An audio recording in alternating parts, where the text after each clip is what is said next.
ওং সর্বমঙ্গলমঙ্গলে শিবে সর্বার্থসাধিকে শরণ্যে ত্র্যম্বকে গৌরী নারায়ণী নমস্তুতে। সৃষ্টিস্থিতি বিনাশানং শক্তিভূতে সনাতনী গুণাশ্রয়ে গুণময়ে নারায়ণী নমস্তুতে। বন্ধু, আজ আপনাদের সামনে একটি গুরুত্বপূর্ণ বিষয় আপনাদের সামনে উপস্থাপন করব।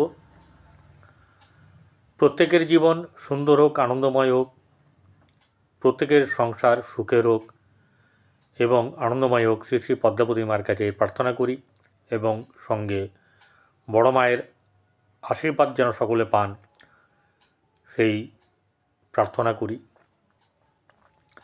আজ আমি পরিতোষদে আপনাদের সামনে যে বিষয়বস্তু নিয়ে আলোচনার জন্য আপনাদের সামনে এই ভিডিওতে উপস্থিত হয়েছি তা হলো 2025-এর বৃষ রাশির প্রথম জানুয়ারির 1 থেকে 31 দিন কেমন যাবে।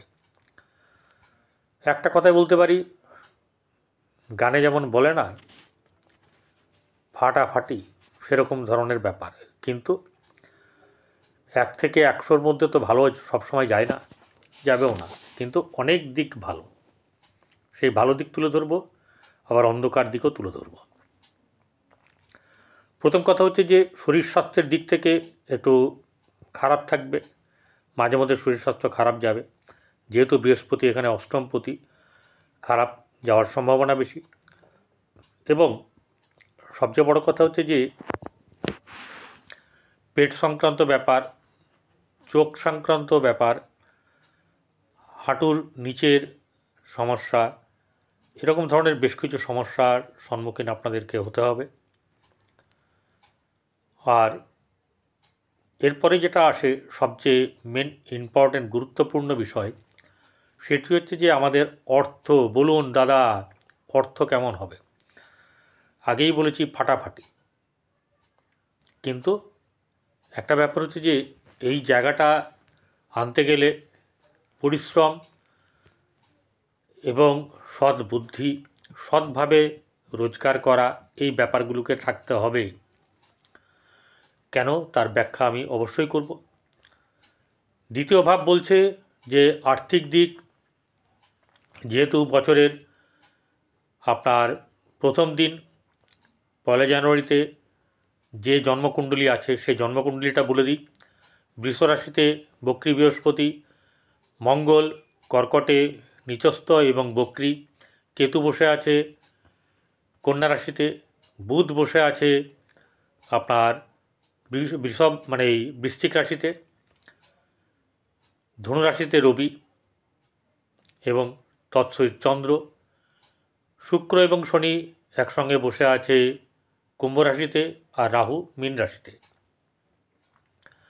তাহলে এখানে আপনার এই যে ব্যবসাপাতির দিক, ব্যবসা এবং হচ্ছে চাকরি, এই দুটো দিক থেকে তো মানুষের পয়সা আসে সৎভাবে, সৎকর্মের দ্বারা। কিন্তু এখানে অসৎকর্ম করলেও পয়সা আসার একটা ব্যাপার আছে, কিন্তু অসৎকর্মের ফল বা অসৎভাবে রোজগার করার ফল যে ভালো হবে না সেটা মোটে আপনারা জানেন ভালো করে, আপনাদেরকে শেখাতে হবে না।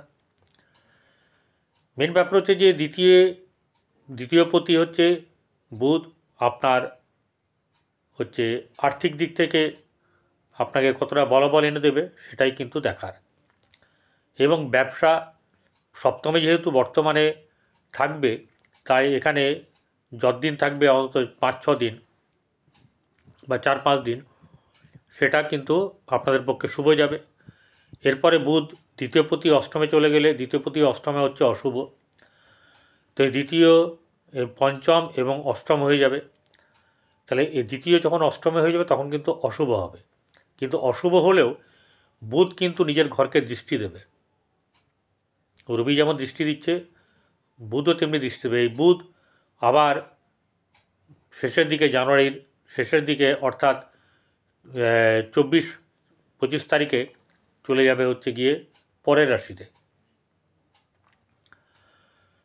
এই সময়তে আবার কি হবে, নবমভাবে চলে যাবে, তখন কিন্তু বুধ আবার ভালো রেজাল্ট দেবে। অর্থাৎ এই মাঝখানে থাকলেও বুধ অষ্টমপতি হওয়াতে অশুভ হলেও দৃষ্টি যেহেতু দ্বিতীয় থাকবে সেহেতু খুব অসুবিধায় পড়বেন না। ব্যবসাপাতি ভালো হবে আপনার যতক্ষণ বুধ বর্তমানে যেখানে বৃশ্চিক রাশিতে আছে, ধনু রাশিতে চলে গেলে ব্যবসা হবে। কিন্তু একটা কথা হচ্ছে যে ওই যে বৃশ্চিক রাশির অধিপতি মঙ্গল সে তো নিচস্থ হয়ে বসে এবং বক্রী হয়ে আছে, তাহলে সেক্ষেত্রে কি ভালো ফল দেবে? খুব বেশি ভালো ফল পাবেন না। বৃহস্পতির কৃপায় যেটুকু পাবেন সেটাই আপনাদের পক্ষে ভালো যাবে। এবং কর্মের জায়গা নবমপতি এবং দশমপতি হচ্ছে শনি, সে কর্মের জায়গাটা কিন্তু বেশ এবং বেশ শুভ। আর সঙ্গে শুক্র ওই রাশি থেকে একসঙ্গে থাকায় এবং যেহেতু ওখান থেকে তার চতুর্থ ঘর একটা মালব্য যোগের সৃষ্টি হয়েছে, সেহেতু ধনরাশি কিন্তু খুব ভালো পাবে।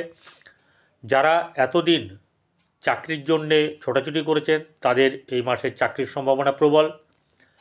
কিন্তু একটাই কথা, এই যে একটা তর্কের সৃষ্টি হবে আমি কেন পেলাম না, তার আগে আপনার নিজের জন্মকুণ্ডলী দেখে নেবেন। নিজের জন্মকুণ্ডলী কী বলছে, মহাদশা অন্তর্দশা কী বলছে সেটা দেখবেন, কারণ আমি শুধু গোচর বিচার করছি, আপনার জন্মকুণ্ডলী বিচার আমি করছি না। গোচর পজিটিভ।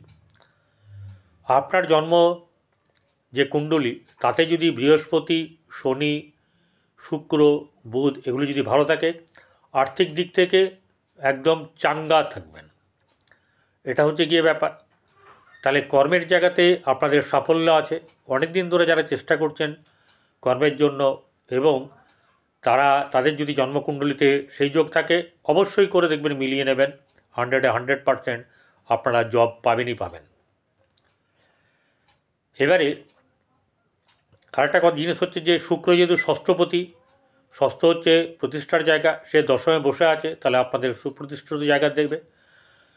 কারোর ক্ষেত্রে কর্মে উন্নতি বা পদোন্নতি বলতে পারেন, সেটাও হবে। আবার একাদশে রাহু বসে আছে, একাদশে রাহু বসে থাকলে কি করে, হঠাৎ করে অর্থ এনে দিতে পারে। তো হঠাৎ করে অর্থ কিসে এনে দিতে পারে? তাহলে আপনাদের ক্ষেত্রে কিন্তু এই যে পঞ্চমে যেহেতু দৃষ্টি দিয়ে আছে, পঞ্চমে কেতু বসে আছে, গুপ্তভাবে মানে হঠাৎ করে অর্থপ্রাপ্তির একটা ব্যাপার কিন্তু হওয়ার সম্ভাবনা আছে। এবং বুধ যখন অষ্টমে চলে যাবে সেই সময়তে কিন্তু পাবেন। কিন্তু একটা কথা বলুন, যদি 1 কোটি লোক একই কোম্পানির লটারি কাটে তাহলে কি সে লটারি পাবে? একজনই কিন্তু পাবে। তা যার প্রবল যোগ আছে, সে প্রবল যোগ আছে কি না আপনারা আপনাদের পছন্দের জ্যোতিষের কাছে জেনে নেবেন। এবং আরেকটা কথা, যাদের ভালো চলছে না, ভালো হচ্ছে না, কর্মের জায়গাতে গণ্ডগোল, ব্যবসার জায়গায় গণ্ডগোল, তারা অতি সত্বর, আমি বলবো, এটা আমার পরামর্শ, মানবেন না মানবেন আপনার ব্যাপার, আপনারা কাউকে কোনো জ্যোতিষীকে দেখিয়ে নিন, আপনার পছন্দের যে জ্যোতিষ আছে তাকে দেখিয়ে নিন জ্যোতিষীকে, এবং যা করার দরকার প্রয়োজন মনে করলে করে নেবেন, না হলে করবেন না। এটা আপনার ব্যক্তিগত ব্যাপার। আমার সঙ্গে যদি যোগাযোগ করতে হয় 8906781462 এই নম্বরে যোগাযোগ করবেন। একটা কথা বলি, ফাটকা অর্থ লটারির মাধ্যম দিয়ে আসতে পারে। আর এছাড়াও কিন্তু যদি আপনার জন্মকুণ্ডলী তো একই ভাব থাকে যে ফাটকা রোজগার আছে কোনো জায়গা থেকে, সেই জায়গায় কিন্তু আপনার এগুলো কিন্তু রোজগার হবে। কিন্তু একটা কথা মনে রাখবেন, অশুভত্বে অশুভ ফল, অর্থাৎ তমগুণ দ্বারা অর্থ রোজগার হলে তার কিন্তু খেসারত আপনাকে দিতে হবে। অনেক বহু কষ্টে আপনি জায়গাটায় ফিরে এসেছেন, এই জায়গাগুলোকে অ্যাভয়েড করতে পারলে আমার মনে হয় ভালো হবে। ভাববেন যে একবার করে নিই আর করব না, এরকমটা যেন না করে, তাতে কিন্তু আপনারা নিজেরাই অসুবিধায় পড়বেন।